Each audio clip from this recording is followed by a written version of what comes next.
Hey everybody, hey, this is JimJim and welcome to episode 132 of JimJim's Reinvention Revolution podcast, and it's 2026.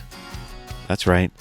It's time to kick off the year, people. It's 2026 and it's time for a new identity. That's how I'm feeling anyways. And if you've been listening to the last few podcasts when I was down in Key West there, I was sharing with you this new little wellness endeavor that I'm on currently, and I'm realizing that I'm really bumping up against some identity issues or concepts of about how to embrace all this and how to go forward with it. And I thought, hey, it's the beginning of the year. You know, if you're trying to put 2025 behind you and are optimistic for the new year, that's cool. And I'm sure there's sort of projects and big milestones you might want to accomplish this year. But whenever you're thinking bigger or thinking about change, there's always identity issues that come up. And I guess I never really thought about it too hard. I was more over the last 5, 8, 10 years thinking about pattern disruption. But now I'm quite understanding more about myself and about identity, how that really gets in the way sometimes, and what's really needed in terms of changing your identity or thinking about things differently in order to keep reinventing yourself, as I like to say. So anyways, I got about 15 points for you here. I'm going to go through real quickly, and hopefully this gets you going for 2026 of how to think about identity and change and pattern disruption going forward. So here we go. Number one is speak in I am language. What? What does that mean? Okay, so replace goal statements with identity statements. Basically, you know, the way you want to talk to yourself or think about it is you don't want to say something, and again, this is sort of focused on a wellness theme for me, but you can apply this to any project you're going after, a new job or new business you're starting. You don't want to say, hey, I want to work out today. You want to kind of trick your mind and speak in language where it's like, no, I am an entrepreneur who protects his energy, and because of that, I work out on a daily basis, or I do things on a daily basis that demonstrate I'm a workout guy now. You know, it's about sort of how you label yourself internally. So the way to think about it is, your nervous system organizes around labels, how you label yourself. And the words become the container for your behavior. So once you label it and put a name on it, your behavior follows, kind of. So, when you say, I want to work out, that implies that you're not someone who actually does work out. It's just maybe a desire, a fleeting desire, versus, oh yeah, I'm the guy that goes to the gym. That's me. Or I'm the girl that's decided, hey, my diet's more important than anything, and this is what I do on a daily basis now. So that's what I mean when I say speak in I am language. I am this already. So tell your psyche, your mind, body, and spirit that this is who you are already, and I guarantee your behavior will start to follow. So that's number one. Speak in the I am language. All right. 2, I like this idea of designing proofs and not promises. So proof versus promise. And so, your identity grows from evidence, from actual action. And so it's funny, one of the things that I'm doing now for my diet, for my wellness now, is I need to drink a bunch of water, which is something different than I've ever done, really. I mean, I've like to be hydrated, I guess, but really specifically focusing on drinking a lot of water. So when I get up in the morning, I have my Yetis here, the kind of mid-sized Yetis, at 20 ouncer. So I need to drink at least 5 of these a day. That's what I tell myself in my mind. Hold on a second while I take a drink. It's good water. Okay. So, but what happens is when I get up in the morning, I drink a full 20-ounce Yeti. I try to. Right when I get up early in the morning, which is a different behavior than I've been doing. But when you do that, then you have proof of being a hydrated person, for example. Proof, not a promise. Not I hope I do this. So you do it, and then you have proof. It's awesome. And so these are like sort of little wins that, again, they have the effect of teaching or confirming your identity. It's like, oh, I'm the person that does this now. I'm not the person that thinks about doing it. I'm the actual person that does it. So just think about proofs over promises, and it can be small things. So just keep that in mind. Okay, number 3. I like this idea. Upgrade the character you're playing. Okay, if you remember a few podcasts ago, I interviewed Paul Pope, and he's a business coach, and he uses role-playing games as his sort of theme or archetype to help you develop your business, and to help especially creatives understand there are many different roles to play, and when you put it in the context of role-playing, maybe you feel better about, hey, I got to be an operations person, I got to be a marketing person, in addition to the musician or writer or actor that I am, etc. And so you want to figure out how to upgrade the character that you're playing. First of all, understand there's many different characters maybe you need to play, and if you're playing them, if you're in a role-playing game, it's a natural thing to upgrade the character, take it to the next level, right? And so if you put it into context of, let's say for me, for this, health journey, I'm on wellness journey, you might say like, hey, if I was the CEO of my health and my health was a company, if I'm the CEO of my health company and I understand that my health company is not working very well, it's not profitable, right?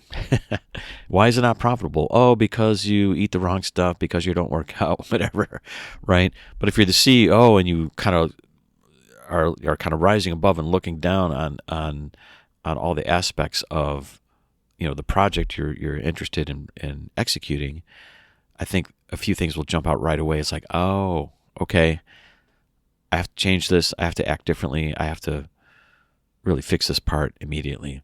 And so you need to rehearse the role you're going to become, or the person that you become, or the way you're going to level up.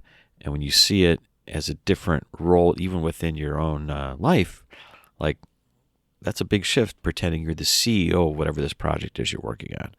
For me, it happens to be my health for the moment. So that's what I mean by upgrade the character you're playing. Don't stay as the, what do they call it, the NPC, the non-player character. Okay, you got to be in charge. All right, number 4, detach from the old story loops. Okay, this is a good one. Again, it's a way to disrupt your patterns and your thought process. There's a lot of thoughts that pop up when you're interested in changing and doing something different that defend, that's the key word, defend your former identity. You know the phrases out there, I'm sure. Well, I'm too busy to be healthy right now. I got too much on my plate. These other things are more important. I don't have time. Those are all just ways that you're basically defending your identity. You want to hold on to what you're doing. You don't really want to change. And if you can recognize them as, oh, that's what that is actually. It's not something that you really do want to do. It's just it's a visceral reaction to change, basically, and it won't let you go. But you got to break those story loops. So it's like this way to think of it, like as a if you're an engineer or something like that. These are the legacy construction drawings of the ego. Your ego likes to kind of keep you safe, likes to keep you in the same place, right?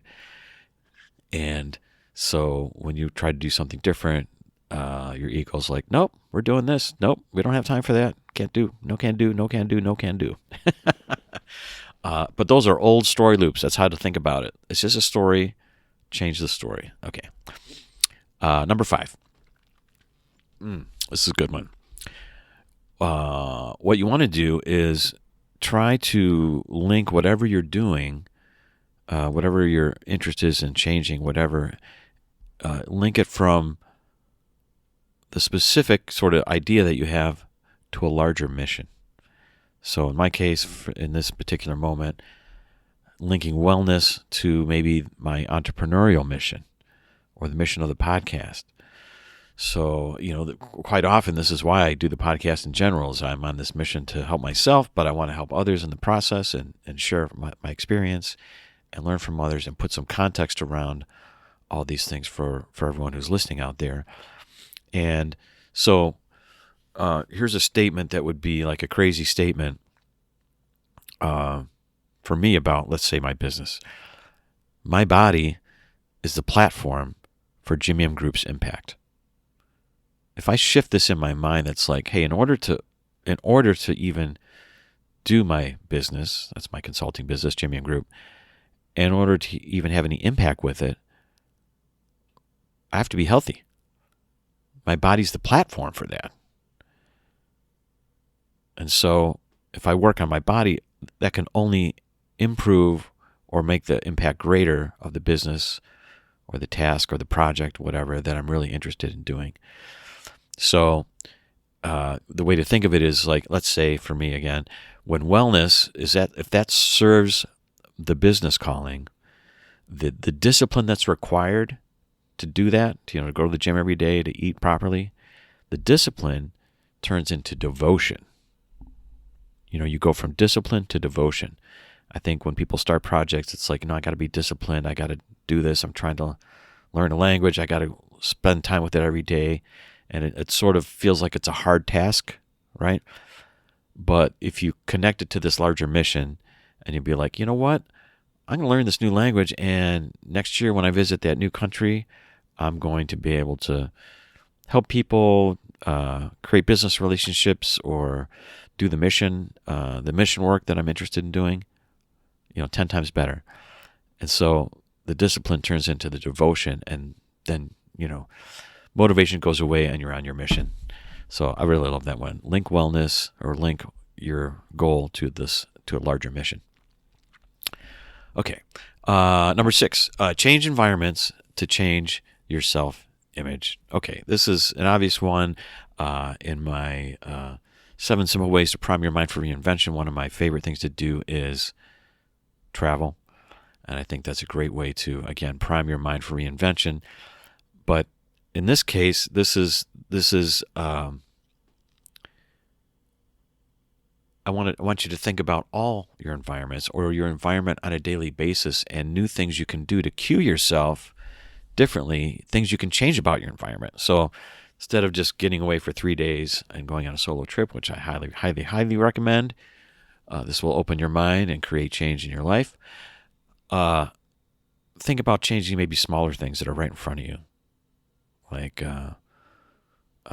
for me, just again, in the wellness context, I have a couple Yetis that I had one that I wasn't using, but I decided, hey, if I have to drink this water all the time, I'm going to use this Yeti as my measuring way to measure how much water I'm drinking. So I know I have to drink 5 of these a day. And so it's like a little shift in my normal daily routine that's like, that's like a visual cue.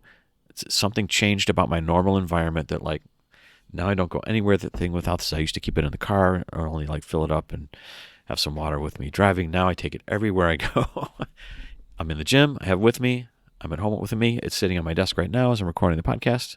You can hear that, right? Snuck a little drink of water in there again. So that's a new part of my environment now. So that's kind of a cool way to think about getting that environmental change in your life immediately. Some people use standing desks. Some people will block things on their phone. It's like little subtle things. It's like, oh, that's like a subtle reminder that you're changing, that you're different, right? I think that's cool. So change your environments to change your self-image. Okay, number 7. Practiced. Okay, this is this is a great one. I don't know if I've heard this phrase before. I mean, this idea of cutting out some of the digital noise from your life is a good idea, but I'm going to put it in this in the concept of fasting. So I love fasting from food. Okay, I've talked about that in the past, about how fasting can help you reset yourself, create some change, disrupt your patterns. But did you ever think about having a digital fast? Fasting from the digital noise that's in your life. Just deciding, hey, for the next 24 hours, no social media. I'm not even going to go online. No searching the internet. No nothing. Like a real digital fast. Maybe even digital fast from media. No TV. No screens of any kind. Nothing. No notifications from your smartwatch that you might be wearing. Nothing. That would be probably pretty hardcore for people, doing an actual digital fast. I think it's a great idea, though. So one thing you can say to yourself is like, hey, I'm not my notifications. I'm just a person trying to do things in a better way. So create that space in your life for other thoughts to occupy your mind or be less distracted. Really love that one. Okay, number 8, check out who you're associating with in life, right? Curate your associations. So of course we've all had that phrase that you're the sum of the of your 5 closest relationships or whatever, all the friends that you're hanging out with. You tend to mirror who they are and what they do. So again, find people that you want to be around. Find new people that are doing the new thing that you want to do.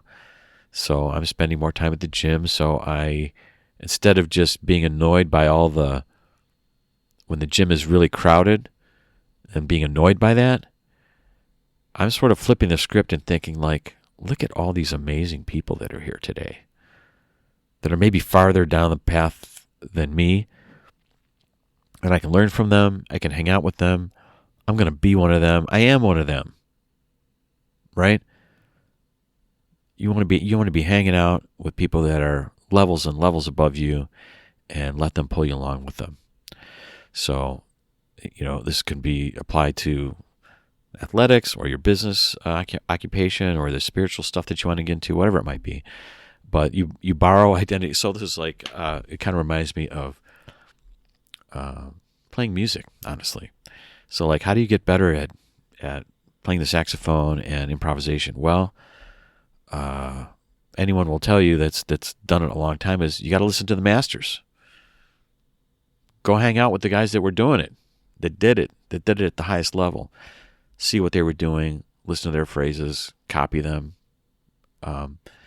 Keep yourself immersed in it until it starts to be part of who you are. So that's it. Curate your associations. All right. Number 9.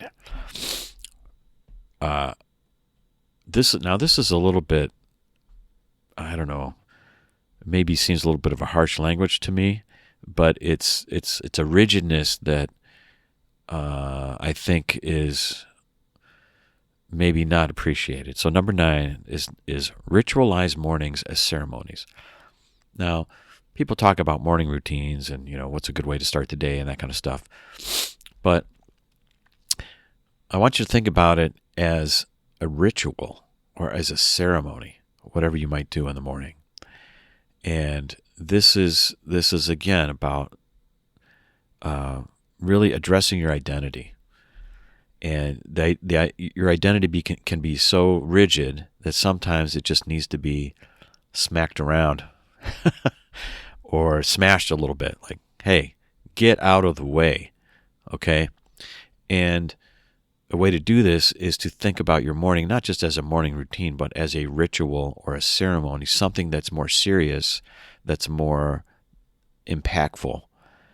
And again, the actual action can be small. It could be, I'm going to do 10 deep breaths every morning when I wake up.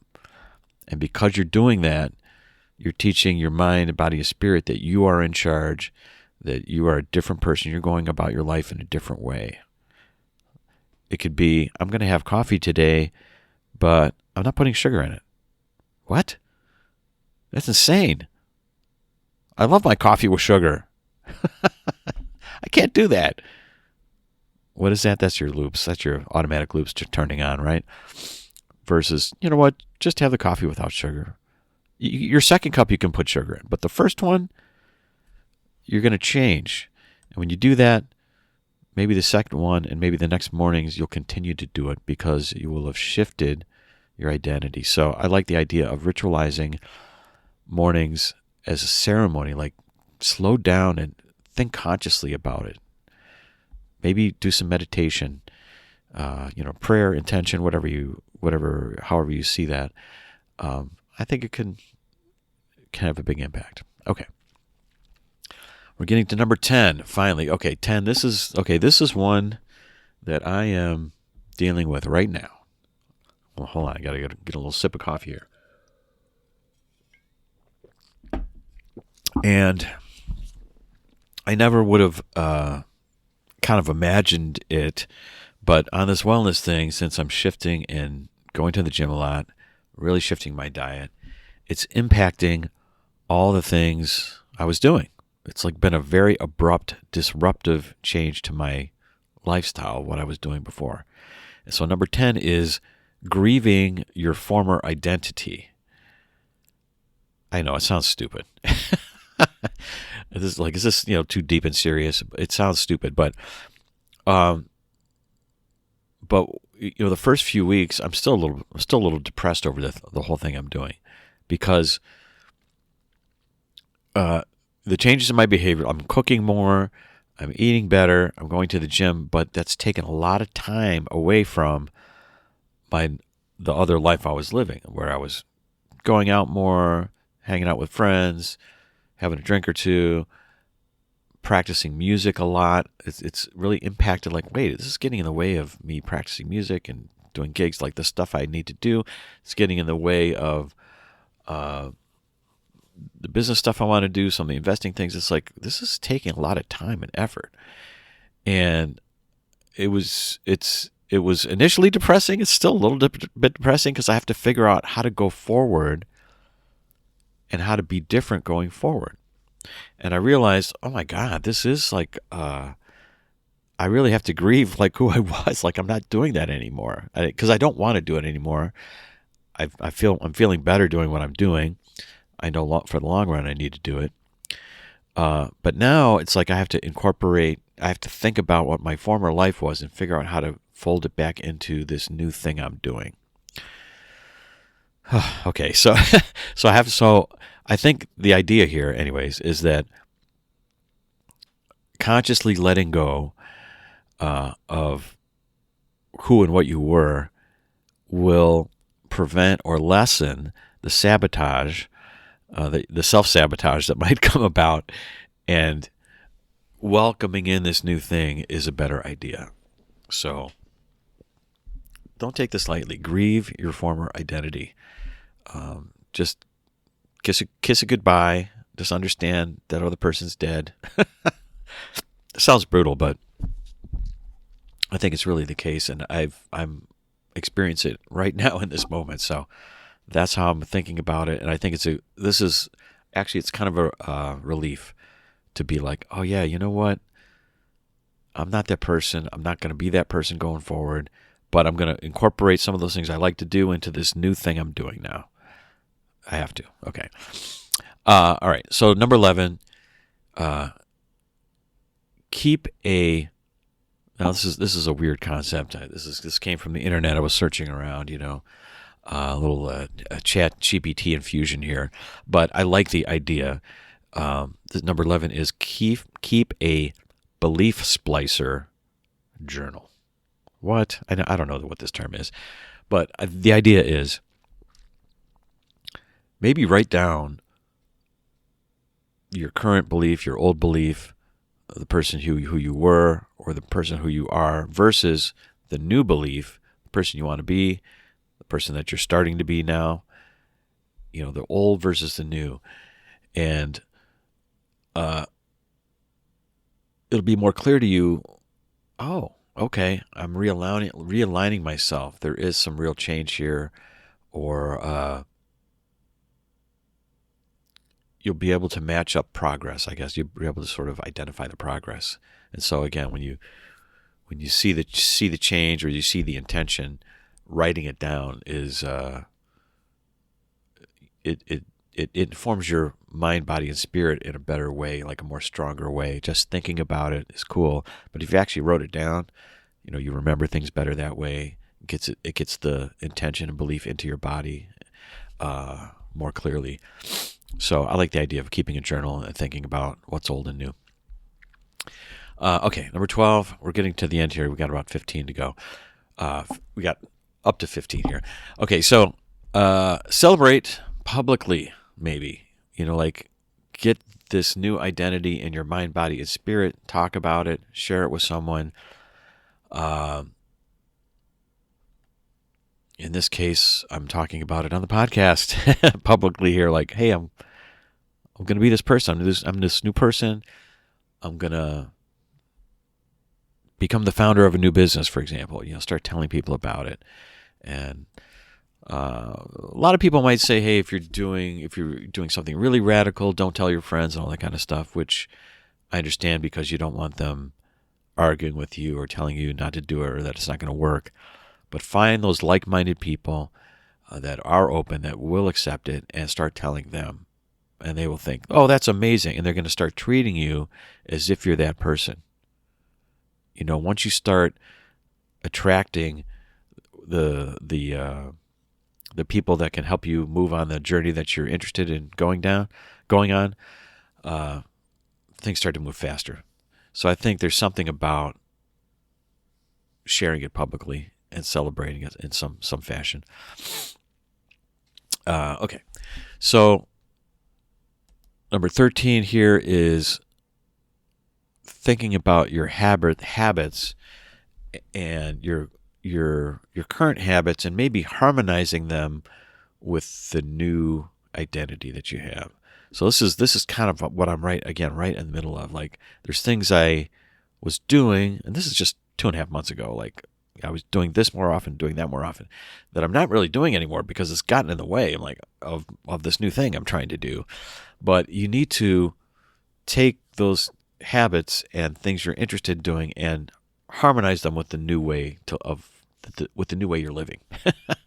So, you can still, be running your business 10 hours a day, but for 2 of those hours, maybe you can be at a stand-up desk and be walking, in terms of working on your wellness. Or, go to the gym, but at the same time, you can decide, I'm going to be on the treadmill doing cardio, but in that moment, I'm going to listen to a podcast, or I'm going to ideate and think about what I'm going to do with the rest of my day, or make it productive in a different way, where normally you'd sit at home for an hour and do that in the morning, sitting in your desk chair, thinking about the day and organizing it, what you're going to do. And you can do that when you're walking on the treadmill, right? So kind of like integrating the new lifestyle intention along with the other things you were doing or need to do. I like that idea. So reharmonizing your habits with the new identity. Okay, number 14, we're almost there, is thinking about KPIs. Does everybody know what a KPI is? And think about measuring them. Okay, if you're in the world of business, you know what a KPI is. It's a key performance indicator. So it's a way to measure things. It's like what you measure, you can fix and change or confirm, right? And so what are you measuring? Are you measuring your sleep? Are you measuring the steps that you're walking each day? Are you measuring your revenue, your profit margins, your your progress, your capabilities? Like, how are you measuring? Hey, I want to learn a new language. Yeah, but how are you measuring whether you've progressed or not? Are you able to have a conversation? And how many of those do you have per week or per month or whatever? There's ways to measure these things. And so I think this is one that can provide clarity. Again, if you're like, hey, I'm trying to do this new thing, I need to be this different person. What will tell me when I get there? What will show me that I am this person? Try to measure it as a technical point. Maybe you're measuring your HRV. That's like a big one everybody's measuring these days. your heart rate variability, whatever that means, but people think it's a measure of your wellness. So figure out how to measure it. I think it's a good idea. So come up with some KPIs for yourself and measure them. Okay. Finally, we are up to number 15, and this is, I think, just a great way to sum up or to really focus and have like one key takeaway in regards to identity. And that is to create a future biography for yourself. And I'm not talking like a big book, okay? But if you were going to, draft the intro to your biography, for example, and this biography is going to be in 2030, let's say, right? A few years from now, maybe a year from now, let's say a couple years, and someone was going to say like, hey, this is this biography about so-and-so. It's about so-and-so, the person that did this in this way. What would that say? It's about this person who's this guy, who's this girl. What would it say? So, for me, some of the goals I have are to be healthier, are to travel the world more, is to play music around the world, is to work on consulting projects around the world to serve my clients in the highest capacity, to share my experience and to create value. Those are the things I want to be known for and help others with. And so when you kind of say it in one line, like, hey, JimJim, he's the creative innovator who travels the world, works with clients around the world, plays music around the world, and gives back and shares his experience. That's like an amazing future biography, right? And it's like, oh, well, if I'm going to be that person, I better get started. That means I got to do these other things. That means I got to get to the gym, because if I'm going to have the energy to fulfill that mission, I know what's laid out for me. I can't be doing what I used to be doing. So that's number 15. So create your future biography now. Think about it now and figure out what you really need to be doing in the moment to get there. So, okay, those are my thoughts on identity. I'm really looking forward to 2026 and in challenging my own identity on a few things. And so hopefully that will help you along if you're in that same challenge. And if you are and you want to share it, let me know what you're dealing with, or let me know if you have any techniques or insights or little hacks that would help others. You can always send those to JimJim at JimJimIsReinventionRevolution.com. But for now, happy 2026, everyone. Happy New Year. Thank you for listening to JimJim's Reinvention Revolution podcast. If you want to hear more, join our mailing list at JimJim'sReinventionRevolution.com. See you next time, and remember, the revolution has just begun. So dig in, embrace the process of reinvention, and start realizing the success you've always dreamed of. Hey, revolutionaries, if you enjoyed today's episode and today's guest, let them know by commenting on their Facebook page, finding their Twitter handle or Instagram feed, and letting them know you heard them on JimJim's Reinvention Revolution podcast, and tell them what you got out of the episode, what you really liked, or how they inspired you. I know they would get a kick out of it and will help others find the same value that you found.